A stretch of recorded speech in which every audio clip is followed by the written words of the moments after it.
Tuhan bersamamu. Dan bersama rohmu. Inilah Injil Yesus Kristus menurut Lukas. Dimuliakanlah Tuhan.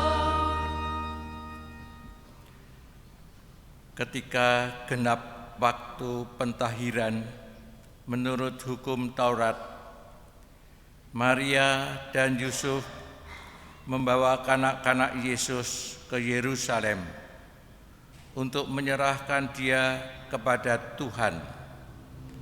Seperti ada tertulis di dalam hukum Tuhan, semua anak laki-laki sulung harus dikuduskan bagi Allah. Juga mereka datang untuk mempersembahkan korban menurut apa yang difirmankan dalam hukum Tuhan, yaitu sepasang burung tekukur atau 2 ekor anak burung merpati. Adalah di Yerusalem seorang bernama Simeon. Ia seorang yang benar dan saleh hidupnya, yang menantikan penghiburan bagi Israel. Roh Kudus ada di atasnya, dan kepadanya telah dinyatakan oleh Roh Kudus bahwa ia tidak akan mati sebelum melihat Mesias, yaitu Dia yang diurapi Tuhan. Atas dorongan Roh Kudus, Simeon datang ke Bait Allah. Ketika kanak-kanak Yesus dibawa masuk oleh orang tuanya untuk melakukan apa yang ditentukan hukum Taurat, Simeon menyambut anak itu dan menatangnya sambil memuji Allah.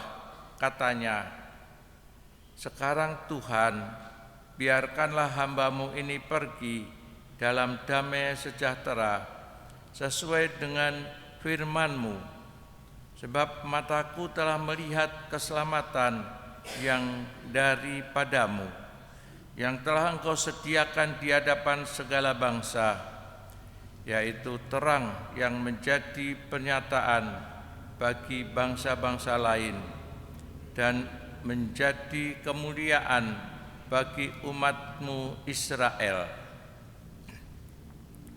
Yusuf dan Maria amat heran akan segala sesuatu yang dikatakan tentang kanak Yesus.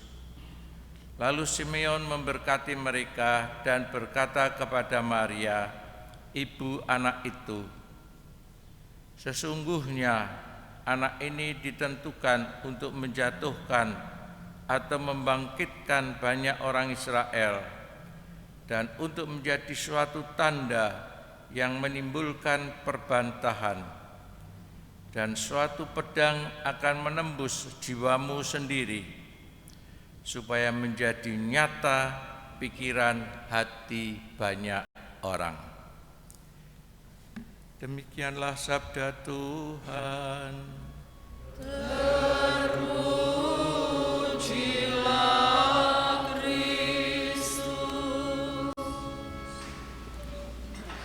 Ketika tiba saat pentahiran, yaitu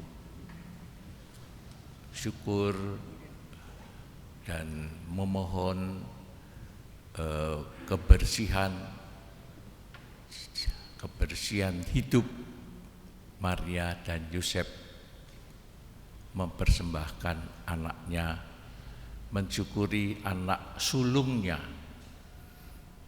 anaknya yang besar, yang sulung di hadapan Allah, menyampaikan syukur dan terima kasih kepada Tuhan atas anak yang lahir ini, anak sulung yang lahir ini. Anak sulung memang mempunyai hak-hak dan hak-hak yang istimewa, dan mempersembahkan dengan seperti yang lain-lain juga menurut tradisi adat kebiasaan orang Yahudi, mempersembahkan anak sulung ke Bait Allah dengan juga dikorbankan, dikatakan sepasang burung merpati. Bersyukur, berterima kasih anak sulung itu. Pada kesempatan itu mungkin juga tidak disangka, datanglah dan disebut karena dorongan Roh Kudus, Simeon yang dikatakan tidak akan mati sebelum melihat Mesias, sebelum melihat Sang Penebus yang diurapi oleh Allah sendiri, datang atas dikatakan karena Allah sendiri juga, karena dorongan Roh Kudus datang ke tempat itu. Dan ketika melihat Yesus ada dipersembahkan, disyukuri oleh Maria dan Yosef, dia membawa ataupun menatang Yesus yang kecil itu dan bersyukur, berbahagia. Biarkanlah saya mundur oleh karena telah melihat keselamatan yang datang dari Allah sendiri. Dan menubuatkan juga tentang anak itu dan tentang Maria, bahwa Maria akan menderita, akan tusuk artinya karena penderitaan juga dalam anak itu, karena anak itu sendiri, dan juga karena Yesus, nubuat tentang Yesus bahwa dia akan membangkitkan tetapi juga akan menjatuhkan umat Israel. Saudara-saudara sekalian,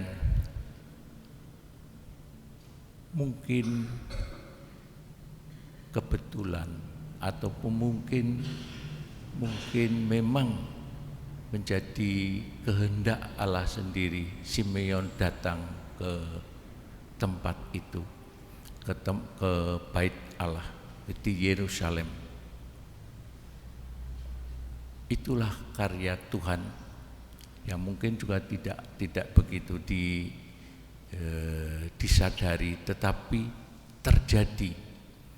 Kita juga bisa jadi juga mengalami aneka macam di dalam peristiwa-peristiwa kehidupan kita, perjumpaan kita satu sama lain yang membawa terang, membawa berkat dari Allah sendiri.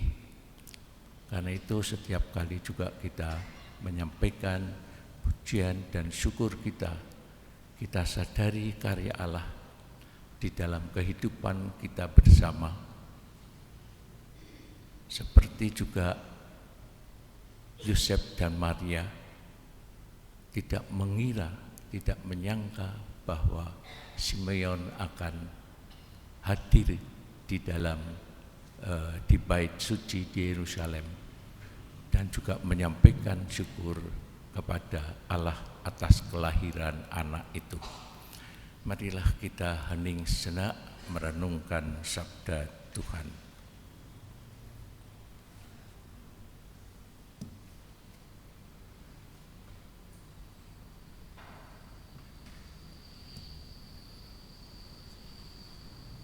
Kemuliaan pada Bapa dan Putra dan Roh Kudus.